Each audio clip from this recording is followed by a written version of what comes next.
Hello, I'm Sara Finney, and I'm here to talk to you about how to use program theory and implementation fidelity to aid in interpreting outcomes assessment data. But before we get into that, let's talk about building a plane. Imagine you've been given the task to build a plane in 12 months, and that plane must be able to carry you over the Pacific Ocean. Right? You're going to build the plane in 3 phases. The first thing you're going to do is you're going to make a plan to build the plane. What are you building and how are you going to build it? Once you have the blueprint, you can then build to specification. Next, you'll want to pilot test the plane before you fly it over the ocean because you need to make sure that it actually won't end up in the ocean. You need to make sure it's working properly. Right? Finally, you want to allot time to make modifications to the plane if things don't go well during the pilot testing phase. Okay. So my question to you is this. What percentage of your time, what percentage of that 12 months that you've been given, would you devote to each of these 3 phases of development, and why?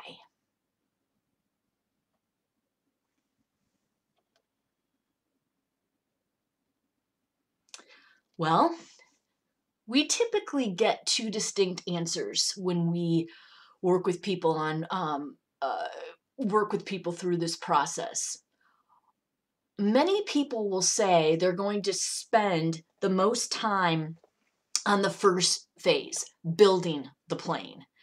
And they typically explain their rationale by saying if they devote a lot of time to planning and building a blueprint, they won't need a lot of modifications. The plane should work the first, second, or third time. But we also hear a lot of people say they'll spend the most time on the third phase, modifications. And their rationale is they don't know how to build a plane. And they need substantial amount of time for this trial and error process associated with building a plane. So you might be asking, well, which approach is correct? And the answer depends on the resources available to you when building a plane. If you have access to high quality information about how a plane works, or even a guide on how to build a plane, it makes the most sense to use the bulk of your time consuming all of that information and research in order to build a working plane that will remain in the air. So you can see we're going to spend the most time up here in this phase 1.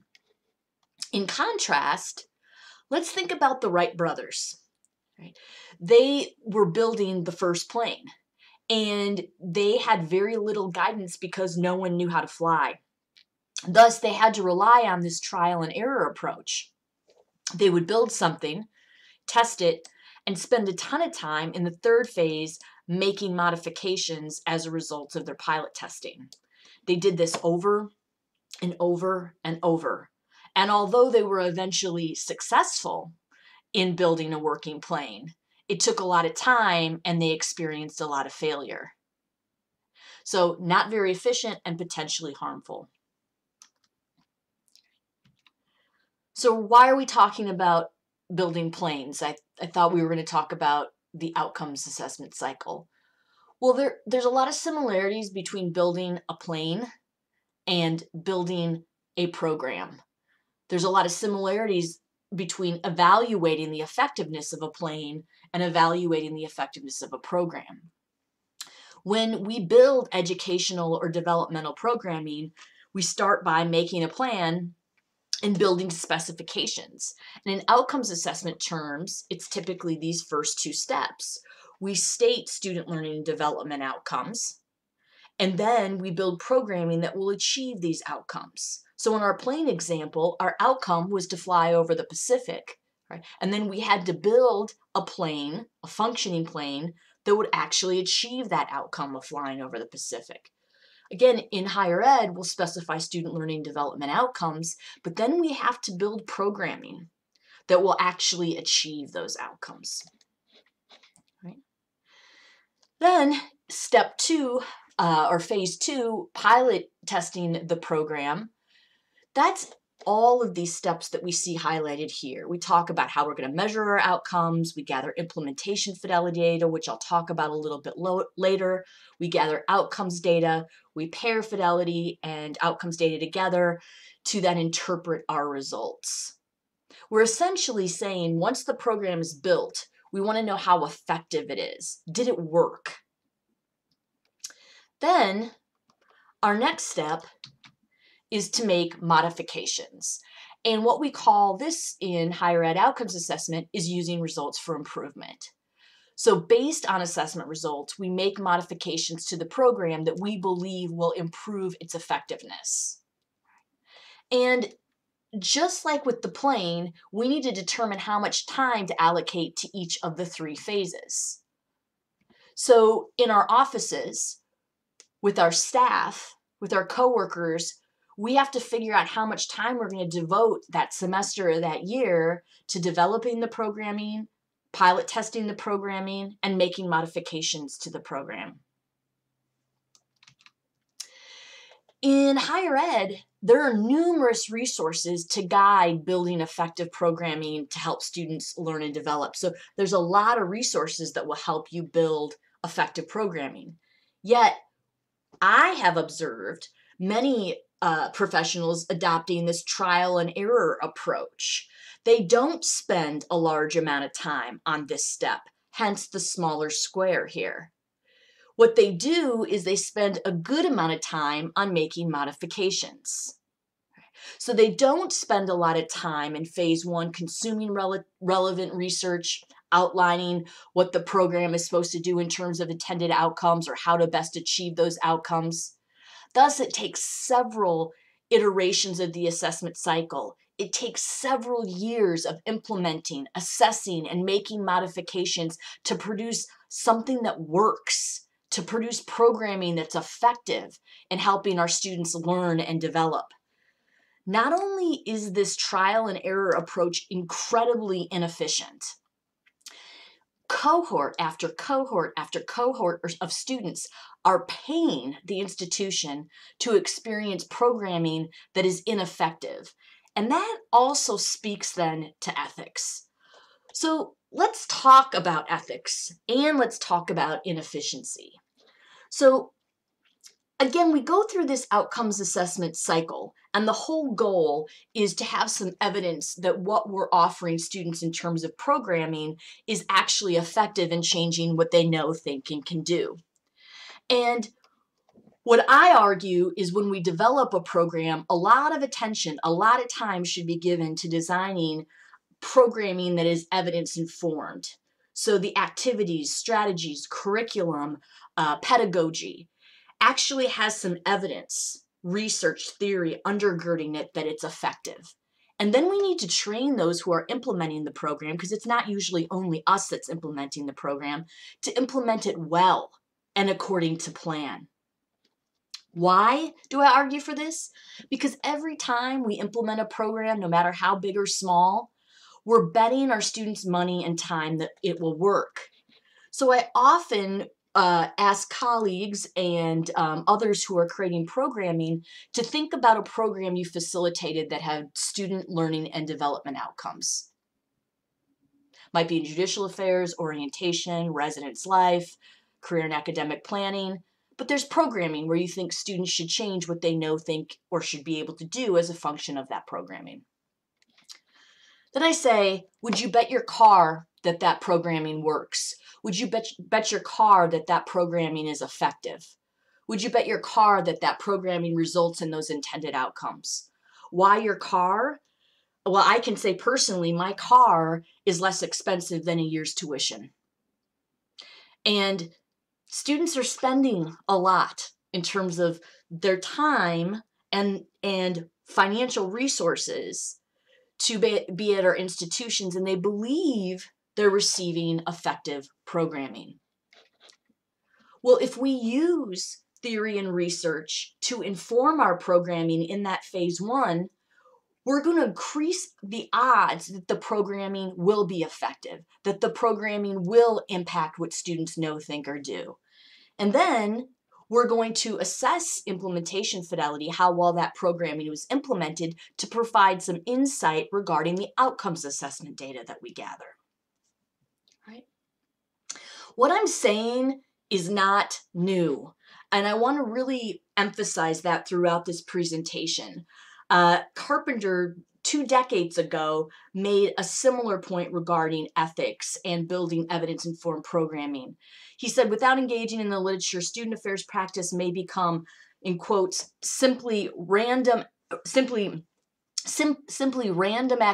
bound by tradition and convention, may be helpful, maybe not. Probably suiting some students, most certainly leaving others out. That's an equity issue. Any student affairs professional not reading the literature, not becoming knowledgeable of research and theory, is not acting ethically.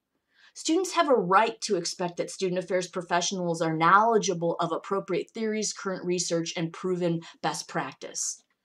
And that was echoed in this wonderful book by Kerr and her colleagues that just recently came out, The Curricular Approach to Student Affairs, where they say, if the learning goals focus on identity development, scholarship in this area will require significant exploration and expert consultation. If the learning goals are specified in self-advocacy or self-efficacy, the relevant literature must be mined to identify the right content and develop effective techniques intended to stimulate student learning. This is true for any learning goal selected.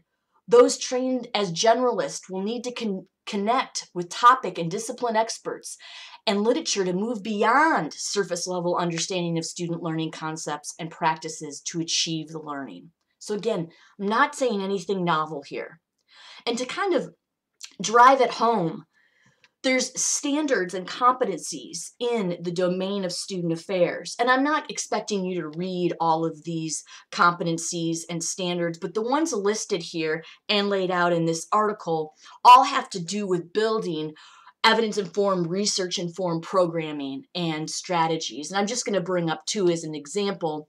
In the CAS standards, it says programs and services must be guided by theories and knowledge of learning and development. And in the professional competencies, it says student affairs professionals must design programs and services to promote student learning and development that are based on current research on student learning and development theories. Right? So we have a moral and ethical obligation to design things that should work. And if that doesn't persuade you, let's talk about efficiency. We are all stretched so thin. We all say we don't have enough time. Well, what I'm promoting today should help with efficiency. There's a great study done by Marilee Bresciani about 10 years ago where she wanted to explore the reasons why student affairs professionals didn't use outcomes assessment results, but they were at institutions that were committed and valued outcomes assessment. Right? And she found student affairs professionals were struggling with using the results. And the main theme that came up in her qualitative study was that those professionals lacked an understanding of the research and theory to inform their practice. And she said there appears to be a lack of intentionality in the purposeful planning of activities, workshops, and curriculum that reflect student learning and development theories. And professionals who understand the nature of their profession, the theories that underlie their work, were able to more effectively engage in outcomes-based assessment and identify how their programs contribute to student learning development. Without an understanding of theories, others were having difficulty evaluating their programs, even though they had a general understanding of how to implement outcomes-based assessment. Right? So the issue isn't always that professionals are struggling with the outcomes assessment process or cycle. Oftentimes, they understand the outcomes assessment process and cycle. They're struggling with building something that should be effective in the first place. All right? So we know going through this outcomes assessment process may take a year. It's very time intensive. Well, evidence-informed programming can be more meaningful assessed than programming that's developed with less intentionality.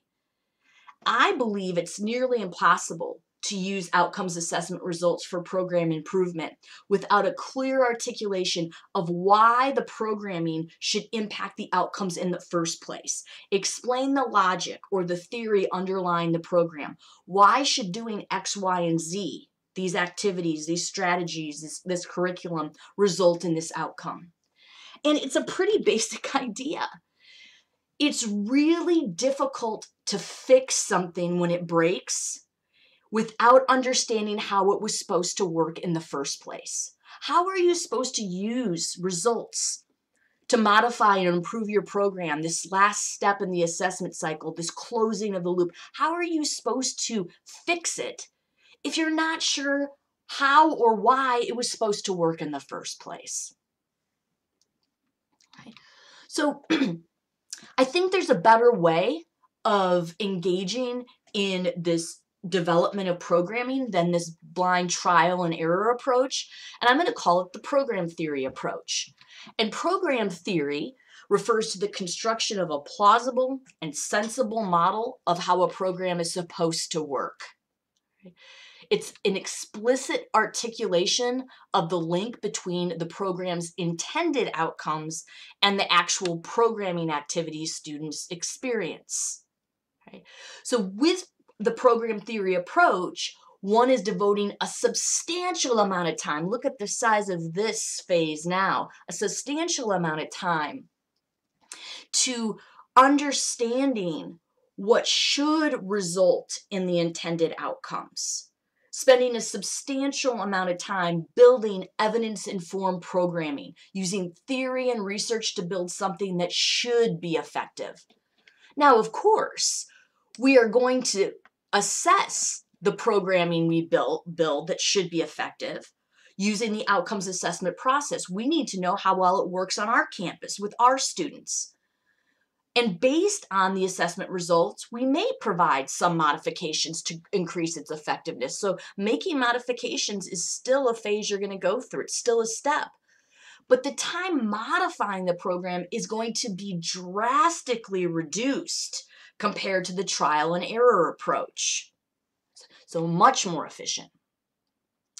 So how do you articulate an evidence-informed program? How do you lay out the program theory or the logic of the program, right?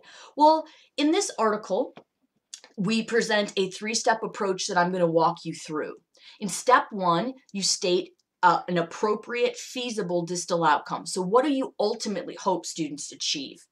In step two, you note what's the etiology or the cause or reason or origin of the distal outcome or problem. What is it that students need to know, think, or do in order to achieve that distal outcome? And then in step three, once we know what those intermediate outcomes are, we will develop evidence-informed programming components that should impact the intermediate outcomes, which will then lead to the achievement of the distal outcome. All right? So we start with the distal outcome. How do you choose the distal outcome? It could be that you go to something like the CAS standards, or it could be that you focus on some of the educational priorities within the division or at the university. In looking through both, it might be that you say you're interested in students exhibiting behaviors of a leader or engaging in behaviors that promote health and wellness, or you hope that they seek involvement with people that are different from them, or they're civically engaged. All right? The question you need to ask yourself when choosing a distal outcome is it malleable? If it's an outcome that's trait-like, meaning it's stable, then no amount of programming is going to change students on that outcome. So you need to make sure it's an outcome that's malleable, that you can actually influence it, and that will come from the literature. Is it feasible to impact that outcome given the time you have with students, and especially at that period in their life? So is it feasible? Some outcomes are malleable, but it takes many years of very intense programming, and that may not be feasible at your institution or for your office. And finally, is it valued by the institution? You might have an outcome that's malleable and it's feasible, but it's just not something the university wants to undertake. So you have to ask yourself that in choosing the outcome. Once you have the distal outcome, you need to ask yourself, what are the attitudes, skills, behaviors that influence that outcome? You're specifying the intermediate outcomes. What are the causes of the distal outcome? Well, how do you specify the intermediate outcomes? You go to the literature. Okay, you go to the literature, again, with the question of what is the knowledge, attitude, skills, and behaviors that the program will need to cultivate in order to achieve the distal outcome.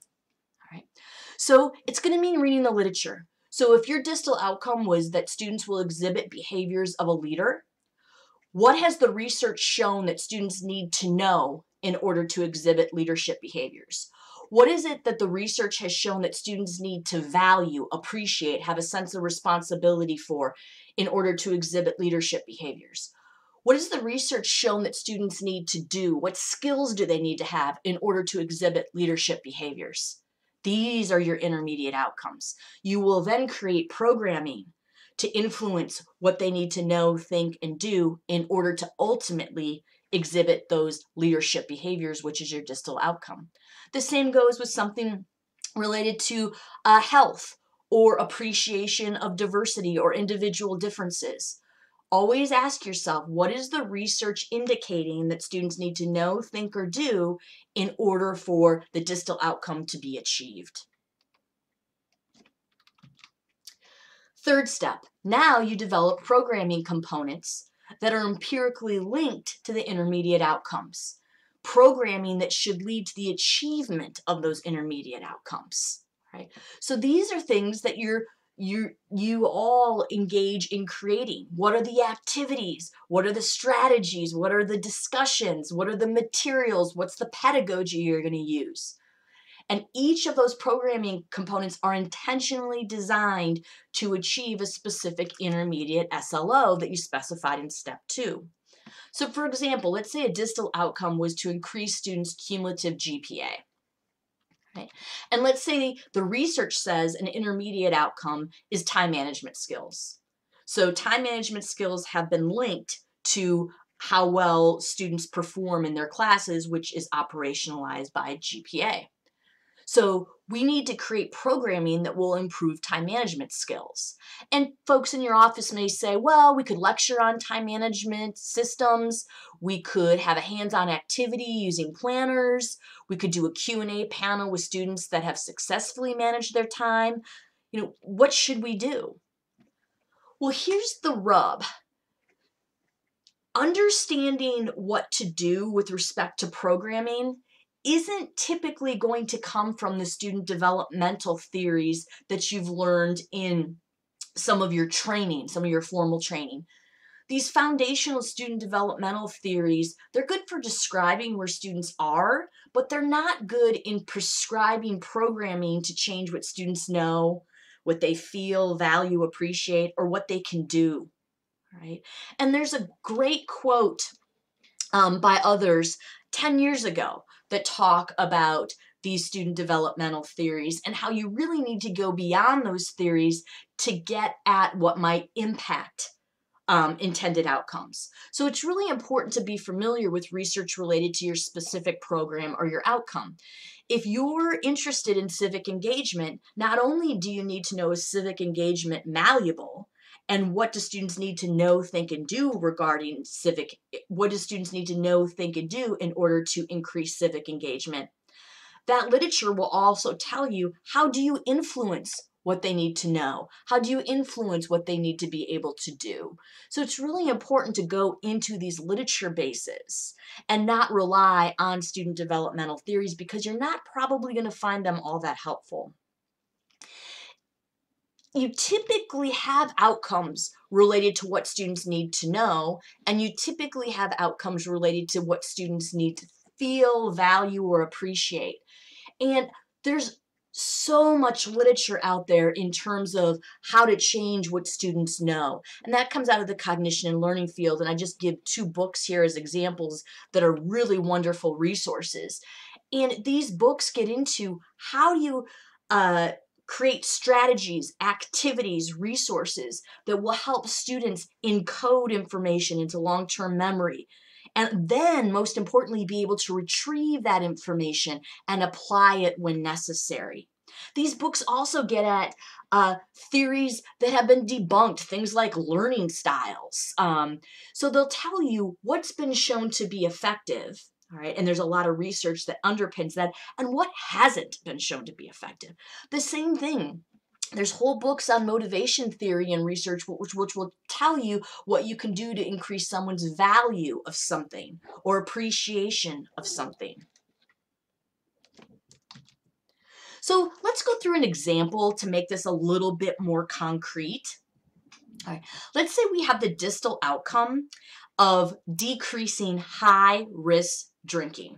So maybe someone from the Wellness Center, Judicial Affairs, the Health Center said, we're really interested in decreasing high-risk drinking. My first question is that malleable and is that feasible for this population? And they say it is malleable and feasible. What isn't is abstinence. Abstinence is not a feasible goal with respect to drinking for college students, and that's been established. All right, but decreasing high-risk drinking, that is something that we can impact, and it's been shown to be impacted. Great. All right, then the next questions are, what are the causes? What's the etiology of high-risk drinking? What do students need to know, think, and do in order to decrease high-risk drinking? Once we know what they need to know, think, and do, then the next question is, what programming changes what they know? What programming changes what they think, value, appreciate? And what programming changes their skills? Now, in this example, I'm not going to have several intermediate outcomes and several programming components just to keep it simple, but I have other examples that are more complex that I can point you towards. So let's say that our colleagues say, you know what? Knowledge of the effects of alcohol on the body should decrease high-risk drinking. So if we tell them what alcohol does to their liver and their weight and their brain, knowledge of that will decrease their high-risk drinking. And how are we going to increase their knowledge of the effects of alcohol? We're going to have students create learning materials, and then they're actually going to teach that information to someone else. Okay? Well, sure enough, it turns out that there's a good bit of research in cognition and learning that if you have students create learning materials and then teach that information to someone else, they encode that information, can retrieve it, and apply it in their own lives. So this link right here is well supported. Unfortunately, this link is not. If you change someone's knowledge of the effect of something on their body, that won't necessarily decrease their behavior in that maladaptive, that they won't decrease their maladaptive behavior, whether it's drinking or smoking or other things that are high risk. So while we would see an increase of knowledge of the effects of alcohol on the body if we measured this via this activity, increasing knowledge will not result in a decrease in high-risk drinking. So that's not going to work. Well, let's say we kept decreased high-risk drinking as our distal outcome, but we say we're going to increase the knowledge of drinking norms, which should decrease high-risk drinking, and we're going to do that by putting up flyers in the bathroom. Well, it turns out if you increase students' knowledge of drinking norms on campus and nationally on other campuses, it does decrease high-risk drinking.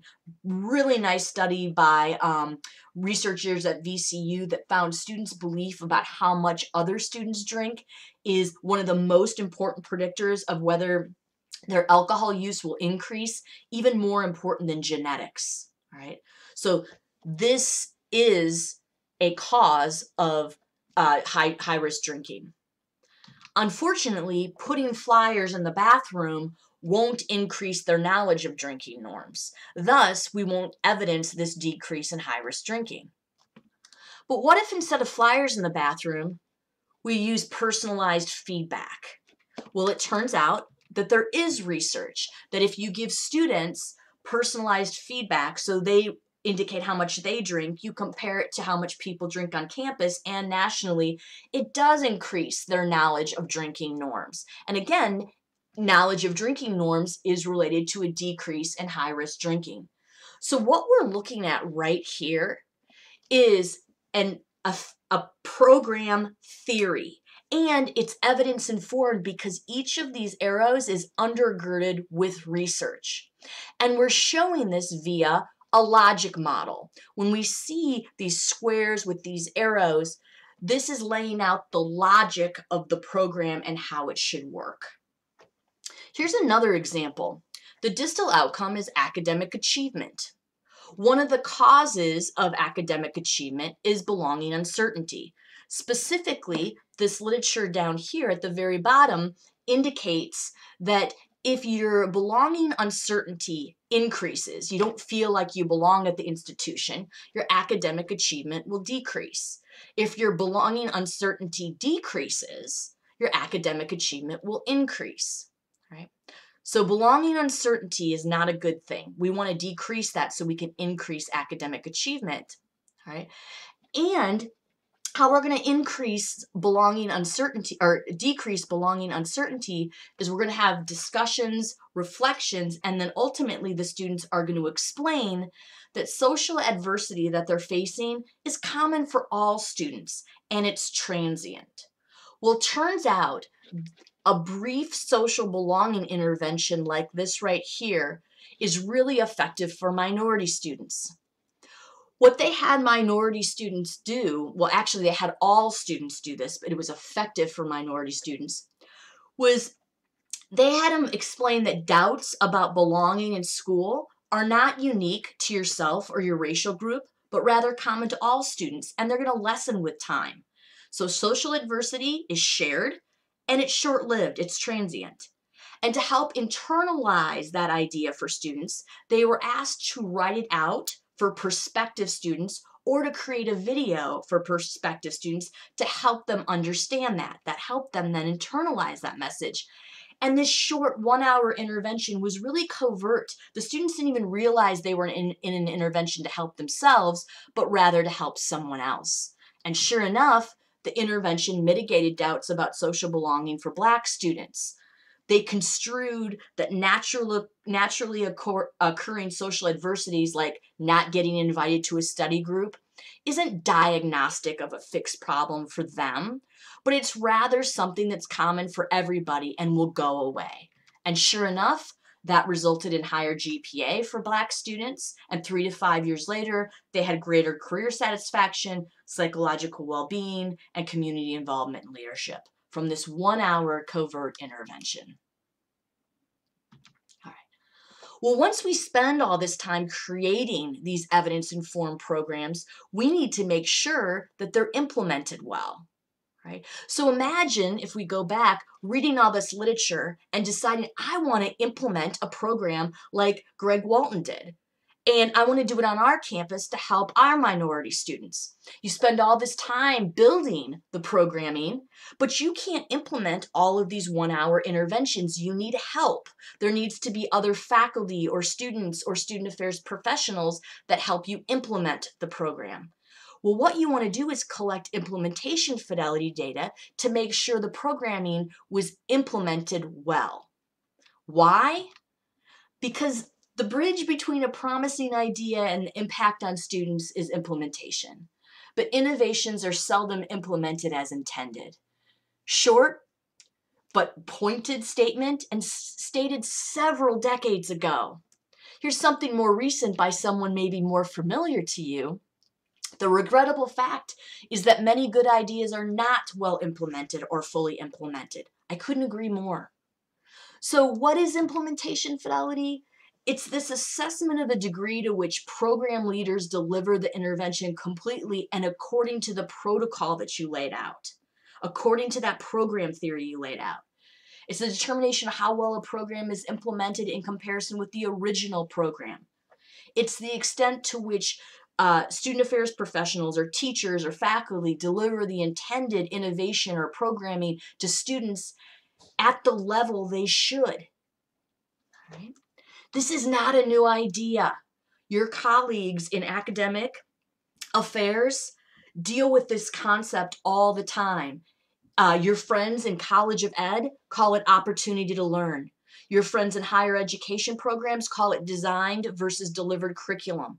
Anyone doing experimental research in the social sciences or physical sciences calls it a manipulation check. And our friends who do behavioral consultation on campus or teach behavioral consultation in nursing or psychology or physical therapy, they'll call it treatment integrity. It's not a new concept. Right? Implementation fidelity has many facets to them. You can see has many facets to it: program differentiation, adherence, quality, exposure, and responsiveness. And I like to lay it out in this figure because it seems big, but it's not all that big.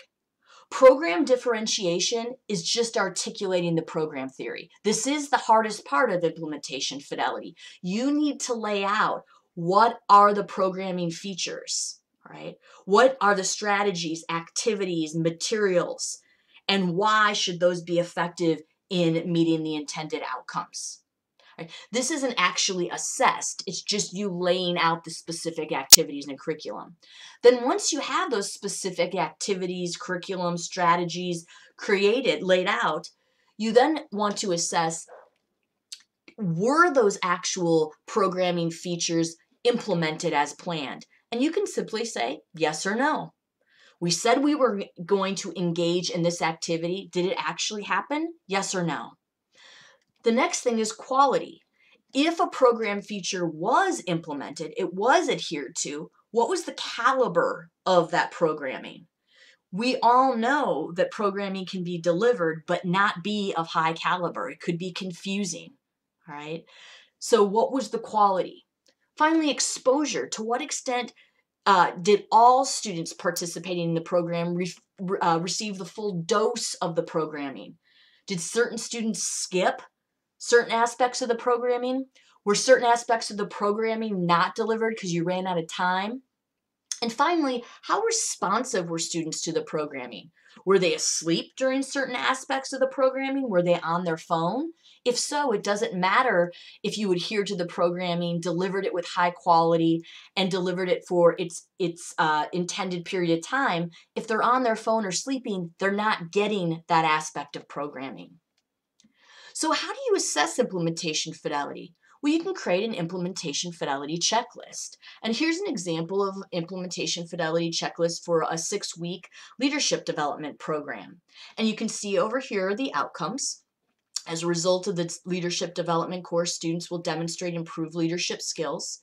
And here are the programming components and the amount of time that's planned. And you can see there's a little space to put in the actual amount of time that was allocated. And then here you see the specific programming features that break down these programming components. So for the program component, presenter 8 discusses enabling others to act. It says the presenter explains that important tasks should be delegated, particularly to those who could use practice to hone skills. Well, did that happen? Yes or no? What was the quality of it? And were students responsive? Students practice delegation with group members in a hypothetical scenario. Did that actually happen? Okay. If so, was it implemented well, or were students confused about what to do? Did they use the time just simply to talk to one another? Right. So what was the quality and how responsive were students? Here's an example of a one-day transfer orientation implementation fidelity checklist. This is published in this article, and this implementation fidelity checklist was created by the Dean of General Education, the Director of Orientation, the Director of Career and Academic Planning, and CAP. And again, you can see the programming components and the programming features. This is all laying out what are the aspects of the programming that will be implemented, laying out the planned versus actual duration, how responsive students are, and if those aspects were adhered to, and the quality. Now, who completes this checklist? Well, it could be auditors of the live program or program facilitators, and there's pros and cons to both. You can have people that sit through the program, these auditors, and it offers an outside real-time perspective on what's going on. But the beauty of program facilitators completing the checklist is it keeps them all on track and guards against program drift. And it provides an immediate self-check to them on, am I implementing the program as intended and as I've been asked to do? It also really helps with buy-in for outcomes assessment. Finally, let's talk about the coupling of implementation fidelity and outcomes data. All right. So if we have implementation fidelity results and we have outcomes results, it's going to allow us to make much better inferences about program effectiveness. If the program was implemented with high fidelity and the outcome assessment results were good, then we can say to our stakeholders, the program was implemented as planned and the outcomes were met. Thus, the planned program may be effective. The planned programming may actually be contributing to student learning development. This is great news. If, however, the implementation fidelity results were low and the outcome results were poor, no claims should be made about the planned program. All that time that you took to lay out the program theory and to detail the programming aspects, don't assume because the outcome assessment results are poor that you should throw that out. The program wasn't actually implemented well. So you can't make inferences back to the planned program. All right. So a new study should be conducted with increased implementation fidelity to assess the effectiveness of the planned program. What you learned from this assessment is you need to train your facilitators, your implementers better so they implement the programming that should be effective based on research and theory. What if implementation fidelity was high, but outcomes assessment results are poor? Okay, well, the planned program was implemented well. The intended outcomes were not observed. So low implementation cannot be used as a reason for the poor outcomes. So if someone were to say, ooh, we didn't achieve our outcomes assessment results, it's probably because our faculty, student affairs professionals, and other staff didn't implement the program well. No, that wasn't the case. Implementation fidelity was high. Okay. You didn't achieve the outcomes. It could be that this programming is not effective for this population of students or at this period of time. So you're going to use those results to make informed changes to try something different, to modify the program using results for improvement. What if implementation results are low and the outcomes assessment results are good? Well, again, the planned programming wasn't implemented. So the planned programming cannot be credited with contributing to students meeting those outcomes. So don't claim that the planned program was effective because students didn't receive the planned program. So you can see by coupling the fidelity results with the outcomes results, you have a much more accurate inference about the effectiveness of your program. So in closing, we want to support student learning and development. Specifically, we want to improve student learning and student development during their time on our campus.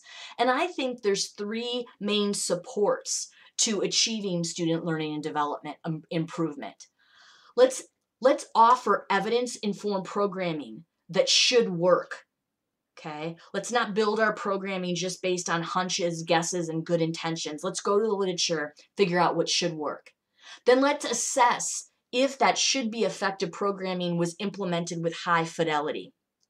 And then finally, let's take the outcomes assessment data to see how well that evidence-informed programming that was hopefully implemented well actually achieves outcomes with our students on our campus.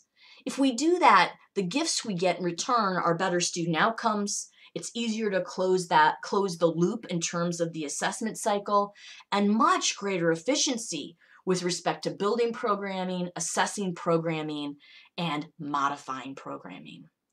I just want to share a couple more resources with you. There are several articles up here, easy to read didactic articles on program theory, and several down here on implementation fidelity.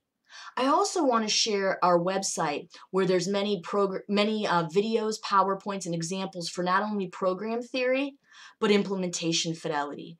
And with respect to program theory, you will see examples that are much more complex on our website. Things like STI reductions, where there's many intermediate outcomes and even short-term outcomes. And you can see examples where you can see the literature undergirding each arrow. All right, so you'll see examples that are much more complex. We just walked through a simple example today to help us understand the basic idea of program theory. And there's also examples of implementation fidelity checklists. So I hope that was helpful. Good luck with your program theory endeavors and your implementation fidelity assessment. And I hope both are helpful as you assess the effectiveness of your student learning and development programming. Thanks so much.